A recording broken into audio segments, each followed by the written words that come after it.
going to have Bryn Loomis Adams, and I'm going to be presenting here tonight. Right, I got the order right? Yes, of course. So, I'm going to say a few words about Bryn Loomis Adams. So, Bryn Loomis Adams, basketball, tennis, Section 4 tennis doubles champion, 2010. Three-time Section 4 Class B doubles champion. Stack tennis all-star 4 years. Norwich tennis MVP 3 years. Stack basketball all-star 2 years. Shenango County all-star 3 years. Selected to the New York State fourth team for the 2011-12 basketball season. And Bryn was the NHS Class of 2012. So I had the honor of coaching Bryn in basketball. And I don't think she knows this story, but I was involved heavily into the boys basketball program before I joined the girls program. And the girls coach at the time was Josh Bennett. And Josh came to me and he said, "Hey, I want you to be my assistant coach." And I had zero interest in switching over to coaching girls basketball. I had no prior knowledge. I've always coached in the boys basketball program. And he said, "Well, at least come and watch the girls play." So we went to the YMCA and we were kind of standing up on the balcony. And Bryn was playing, and I believe she was in 9th grade. And I started watching her play, and she was just tough. She was a good shooter, and she just played all out all the time. And I looked to Josh, and I said, "You know what? I think I'll be your assistant coach." It was because of her that when I saw her play that I decided I would switch to help coaching girls basketball. What I did not realize is when I became the assistant coach that I would become the practice dummy for Bryn Loomis. So she was tough, and I felt every moment of that toughness. Coach Bennett would say to me, "You're in and you're guarding Bryn," and it was not fun. I got elbowed a lot, I got hit a lot, and I was probably mid-30s at this point, and she just took it to me. I thought I could play, and I could play a little bit, but she just beat me up in practice. She was a phenomenal player. She was really, really fun to coach. She was probably more known for her defensive skills. She definitely led our teams in a lot of offensive categories. What people don't realize about the years that Bryn played was there was just tremendous teams. The Oneonta teams consistently went to the state finals. Maine Endwell would go to the state finals all the time. And we, as a team, we went to 2 sectional finals, losing, I think, by 5 points each time. 5 points to Oneonta one year, and 5 points to Maine Endwell. I don't want to bring up bad memories, Bryn, but we were definitely there. We were very, very close, and we were a big part of those teams and early success. The girls basketball team has kind of flourished in the last 10 years, and I really looked at Bryn's teams and her as being a leader on those teams as really bringing that program back to and highlighting and winning multiple sectional championships after Bryn and her teammates played. She guarded, in the book you'll see that Josh Bennett says that she guarded, and she was probably the best on-ball defender that he ever had. And she went on to play college basketball at Oneonta State. I watched her several times, and she was also very, very tough there. She also, probably the thing that kind of puts her over the top as a Hall of Famer is she was a standout tennis player, and she played for her Uncle John. And I couldn't imagine playing for your Uncle John. I'm sure he pushed her a lot, but she was the number one on most of her career. She was the number one tennis player on his teams. And then when it got to be state tournament time, she would play with her cousin. She would play with her cousin Sophie, and they kind of tore apart Section 4. She won several sectional championships with Sophie, and it's very, very impressive. And every time I went to watch her play tennis, I was like, "There's no way. I'll try to guard her in basketball, but there's not a chance I'm going to play her in tennis because I would probably eat the ball." So I had no interest in that, but she was a heck of a tennis player as well.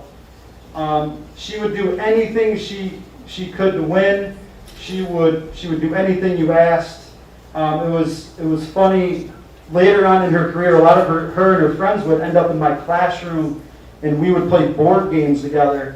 And the other day, I was cleaning my classroom, and I found a Monopoly game And Bryn's handwriting was in the Monopoly game, and she had marked down all of the things that she had owned at the time, Mediterranean Ave and all these things.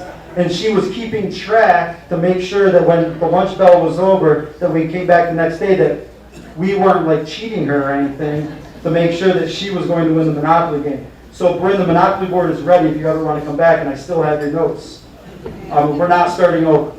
So, and then finally, to kind of show the impact that she's had, last year I was walking by the girls' basketball team practicing, and I heard out the coach, who was not even affiliated to the program when Josh and I coached Bryn. I heard Coach Eaton scream out, "We're doing Bryn's drill," and that kind of caught me off guard.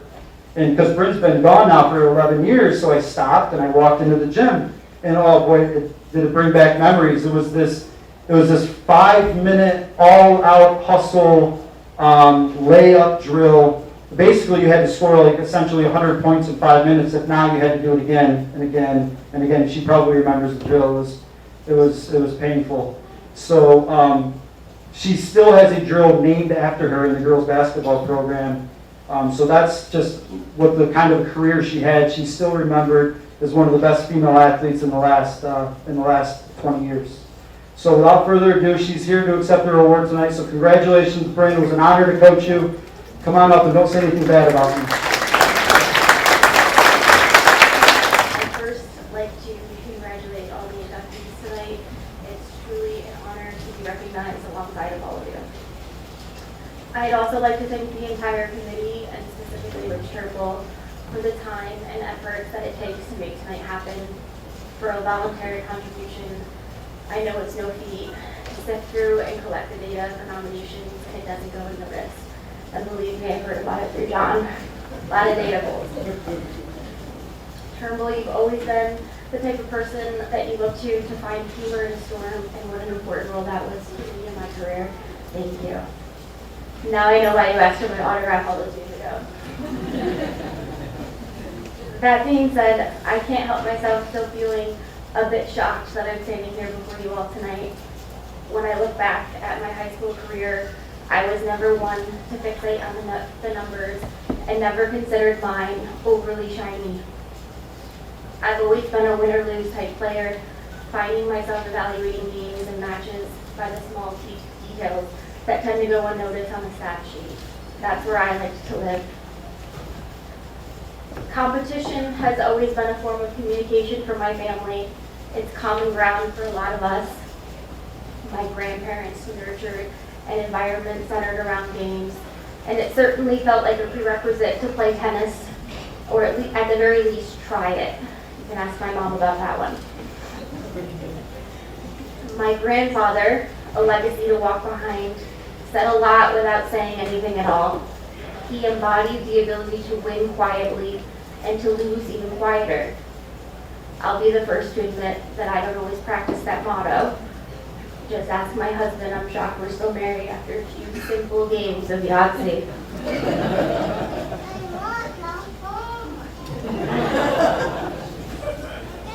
Growing up in such a close unit like that was something special. It's what I draw back on the most. It's what makes Norwich athletics so near and dear to my heart. So I'd like to thank my grandparents for instilling the love of the game in all of us. I'd like to thank my parents for allowing me to take the space to find the fun in it all, and their unwavering support. My siblings for paving the way, all stellar athletes in their own right.